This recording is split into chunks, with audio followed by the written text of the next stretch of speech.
이 새벽에 주 앞에 나오신 분들을 진심으로 환영합니다. 찬송가 264장 찬양드리겠습니다.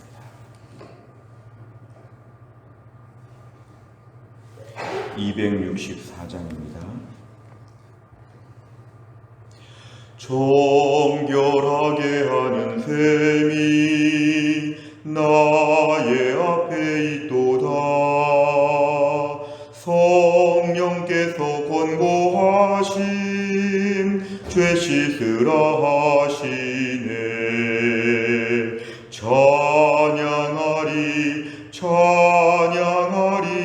죽임 당한 어린 양 주께 영광 돌리어라. 우리 죄를 씻어 주셨네. 나의 가는 길이 좁고 내 뜻대로 안 돼도 모든 욕심 다 버리고 주만 따라가겠네. 찬양하리 죽임 당한 어린 양 주께 영광 돌리어라. 우리 죄를 씻어 주셨네. 나의 마음 제단 위에 불길같이 타올라 영원토록 찬양하며 주께 영광 돌리네. 찬양하리 죽임 당한 어린 양 주께 영광 돌리어라. 우리 죄를 씻어 주셨네. 한량없는 주의 은혜 나를 영접하셨네. 내가 지은 모든 죄와 허물 용서하셨네. 찬양하리 죽임 당한 어린 양 주께 영광 돌리어라. 우리 죄를 씻어 주셨네. 성부 하나님께 영광, 성자 예수께 영광, 성령님께 또한 영광 모두 돌려드리세. 찬양하리 죽임 당한 어린 양 주께 영광 돌리어라. 우리 죄를 씻어 주셨네. 아멘. 하나님 말씀은 베드로전서 1장 20절부터 25절까지입니다. 베드로전서 1장 20절 신약성경 378페이지에 있습니다.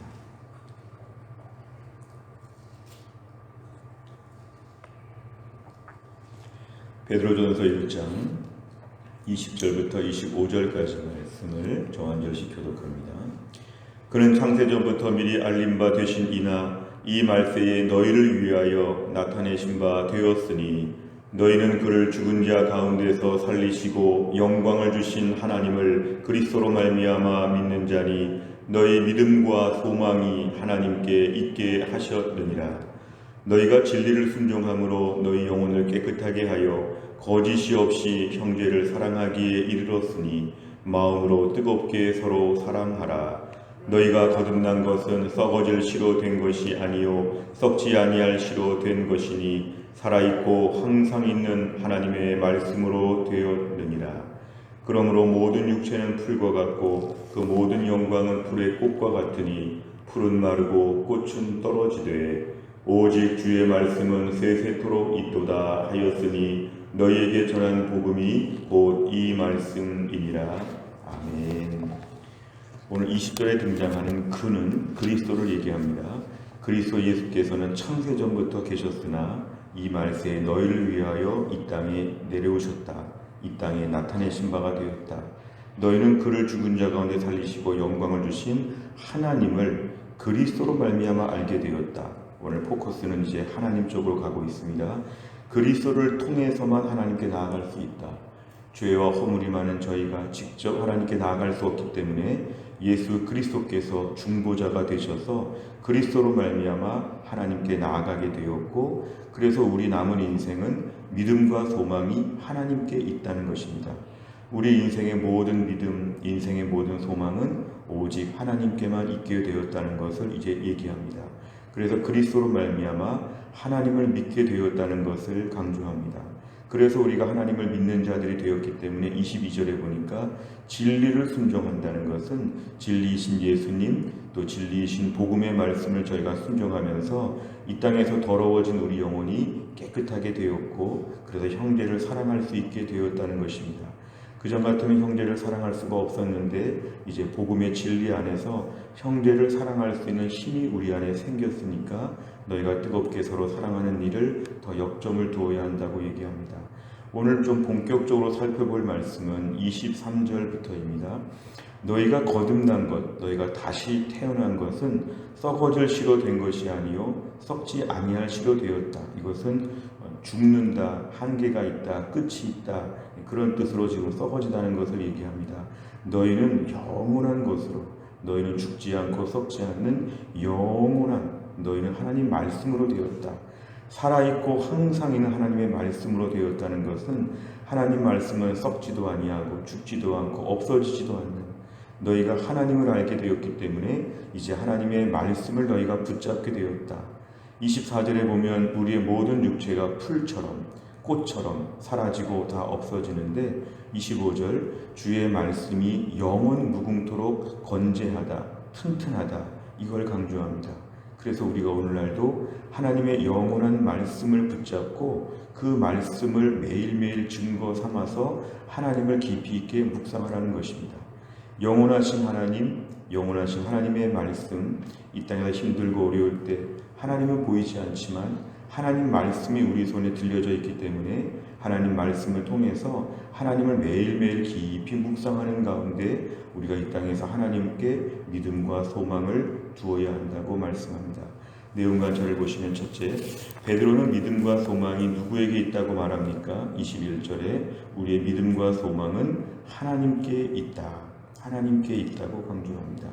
두 번째를 보면 베드로는 말씀을 어떻게 설명합니까? 25절에 보면은 하나님의 말씀은 세세토록 있다. 이거는 영원히 살아있다는 것입니다. 하나님의 말씀이 살아있다는 것은 그 말씀에 적혀있는 내용들이 항상 이루어지고 그 말씀이 현실화되고 그 말씀 가운데 우리의 모든 소망이 있다는 것이니까 이 땅에서 우리가 말씀을 붙잡으라. 참고로 24절에 보니까 육체가 풀과 같고 영광이 꽃과 같은데 말씀은 다르다는 것입니다. 하나님의 말씀은 시들지 않고 없어지지 않기 때문에 너희가 말씀이 영원히 살아있다는 걸 강조합니다. 세 번째를 보면 베드로는 왜 주님의 말씀이 가진 영원성을 강조합니까? 오늘 영원성을 강조하는 것은 21절에 보니까 우리 하나님을 우리가 믿게 되었고 하나님께 믿음과 소망이 있는데 그 하나님이 영원하신 분이시기 때문에 결국 우리가 오늘도 하나님이 영원하시니까 하나님 말씀도 영원하다는 것을 강조합니다. 그러면서 우리가 하나님께 소망을 두면 다른 말로 하면 말씀에 소망을 두어야 한다. 이 땅에서 우리 육체에 대한 많은 투자와 여러 가지 많은 화려하게 꾸미는 것, 이건 다 한계가 있습니다. 그러나 하나님 말씀에 투자하고 말씀 가운데 집중하게 될 때에 하나님 앞에서 우리에게 소망이 더 견고해진다는 것입니다.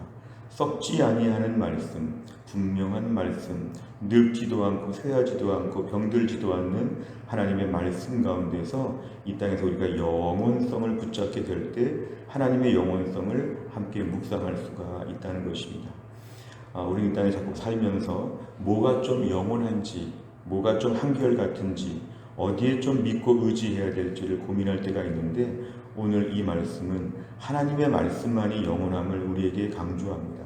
매일매일 말씀을 읽고 매일매일 말씀 가운데 은혜를 받는 것이 영원히 남아있기 때문에 우리 남은 인생 하나님 말씀 앞에 집중하고 투자하는 것이 중요함을 강조합니다. 나머지는 다 투자해도 앞으로 어떻게 될지 모르는데, 하나님 말씀을 읽어두면 말씀이 능력이 있어 우리 안에서 하나님 말씀이 힘이 있어서 우리를 움직이고 우리를 회개케 하고 우리를 돌아보게 하고 용기를 주고 희망을 주고 꿈을 주고 지혜를 주고, 결국 하나님 말씀 앞에 매일매일 엎드리게 될 때 그 하나님의 말씀이 내 심령에 가지런히 정리가 되어 있을 때, 필요할 때 처방전처럼 하나님의 말씀이 작동하여서 우리 인생이 건재하게 된다는 것입니다. 네 번째를 보면 믿음과 소망을 하나님께 두라고 말하며 말씀의 영원성을 강조하는 베드로를 보면서 무엇을 느낍니까? 오늘 우리는 하나님 말씀의 영원성을 얼마나 의지하고 있는가? 나는 하나님 말씀에 대하여 얼마나 더 집중하고 있는가? 하나님 말씀을 보다가 기뻐하고 말씀 보다가 회개하고 말씀 앞에서 뭔가 즐거움을 얻는 이러한 면이 우리가 얼마나 생생하게 살아있는가를 좀 돌아보는 게 필요합니다. 성도가 이 땅에서 하나님을 보지 못하지만 성도가 이 땅에서 하나님을 알 수 있는 것은 말씀을 보면 하나님을 알 수 있다. 오늘도 말씀 가운데서 하나님께서 우리에게 위로하시고 권면하시고 책망하시고 말씀 가운데 모든 하나님이 하시는 일이 담겨있기 때문에 우리가 말씀에 집중해야 되는데, 최근에 코로나와 여러 가지 어려운 상황 가운데 정작 말씀 앞에 집중하지 못하고 분주하게 살았다면, 내 인생의 다른 창고를 채우느라고 말씀의 창고를 채우지 못했다면 우리 인생은 얼마 안 가서 바닥이 나게 될 것입니다. 나는 과연 말씀을 얼마나 의지하고 그 영원성을 진짜 믿고 있는가? 나 자신을 돌아볼 필요가 있습니다. 마지막 다섯 번째를 보면 내가 평생 사는 동안 마음에 새기고 살아가야 할 말씀 구절이 있다면 무엇입니까? 말씀에 집중하며 살기 위해 내 삶에서 무엇을 개선하기로 결단하겠습니까? 매일매일 일정한 시간을 내서 성경을 통독하는 것이 우리 신앙생활에 매우 중요합니다. 주일 설교 말씀을 한 번만 듣지 아니하고 주중에 한두 번 더 말씀을 들어보는 것도 말씀을 의지하는 것입니다. 기본적인 말씀들을 암송하면서 하나님 말씀이 계속 내 안에 입술로 되뇌이는 것도 하나님 말씀에 집중하는 것입니다. 내가 오늘도 하나님 말씀 앞에 집중하는 태도가 있어야 그 말씀의 능력을 실제로 우리가 체험할 수가 있는데, 오늘부터 우리 결심하는 것입니다. 12월 한 달 동안 하나님 말씀에 더 집중하게 하여 주옵소서. 다른 시간보다 말씀 보는 시간 앞에서 우리가 더 집중하며 말씀 가운데 하나님을 매일 만나게 하여 주옵소서. 말씀 가운데 우리에게 임하시는 하나님을 매일 만나고 그 하나님의 은혜 가운데 튼튼하고 담대하게 살 수 있기를 주의 이름으로 축원합니다. 기도하겠습니다. 하나님 아버지 감사합니다. 오늘도 이 새벽에 하나님이 저희를 깨우사 하루의 첫 시간 주님께 기도하며 말씀 붙잡게 하심을 감사합니다. 하나님을 우리가 그리스도로 말미암아 알게 되었는데, 그 하나님께 믿음과 소망을 두는 저희가 이 땅에서 하나님을 보이지 않기 때문에 막막하고 답답할 수 있으나, 말씀을 통해서 하나님을 매일매일 만날 수 있도록 은혜를 주신 하나님 아버지, 우리가 이 12월 한 달을 보내면서 하나님의 말씀에 집중하게 하여 주옵소서. 세상의 많은 것들이 풀과 같고 꽃과 같아서 곧 시들어지고 곧 없어지는데, 하나님 말씀 매일매일 보는 것이 내 평생의 자산이 되고 내 평생의 내 능력의 원천이 된다는 것을 기억하고 12월 한 달 밀린 성경을 다 되돌아보며 말씀 묵상하는 가운데 은혜가 충만하게 하여 주시고, 그래서 우리가 영원한 말씀을 붙잡고 영원하신 하나님을 매일 바라보며 힘들고 어려운 세상에서도 말씀의 힘을 매일매일 구비하며 살 수 있도록 함께하여 주옵소서. 12월 첫 주간을 저희가 시작하면서 은혜 충만하게 하여 주시고 성령 충만하게 하여 주시고 어제까지의 모든 미성숙함과 죄악들을 용서하여 주시고 오늘 다시 한번 믿음으로 출발할 수 있는 믿음의 새날이 될 수 있도록 하나님이 함께하여 주옵소서. 우리 김혜은 권사님과 유동혁 성도님과 이광재 집사님과 신효승 권사님과 한재열 집사님을 특별히 하나님이 치료하셔서 약한 몸을 강건하게 하여 주시고 하나님이 기적같은 치유하심이 있도록 하나님이 함께하여 주옵소서. 하나님 국내외 멀리 지방에 가 있거나 해외 나가 있는 또 군대 가 있는 우리의 모든 자녀들을 하나님이 돌봐주시고 이번 한 주간 동안도 은혜 충만하게 살 수 있도록 하나님이 함께하여 주옵소서. 감사드리며 예수님의 이름으로 기도하옵나이다. 아멘. 매주 월요일마다 기도하는 100대 기도 제목은 교회 비전을 위해 기도합니다. 15번부터 28번까지 오늘 아침에 꼭 기도해 주시기를 바랍니다. 주기도문 하겠습니다. 하늘에 계신 우리 아버지여, 이름이 거룩히 여김을 받으시오며 나라의 임하옵시며 뜻이 하늘에서 이룬 것 같이 땅에서도 이루어지이다. 오늘날 우리에게 일용할 양식을 주옵시고 우리가 우리에게 죄 지은 자를 사하여 준 것 같이 우리 죄를 사하여 주옵시고 우리를 시험에 들게 하지 마옵시고 다만 악에서 구하옵소서. 대개 나라와 권세와 영광이 아버지께 영원히 있사옵나이다. 아멘.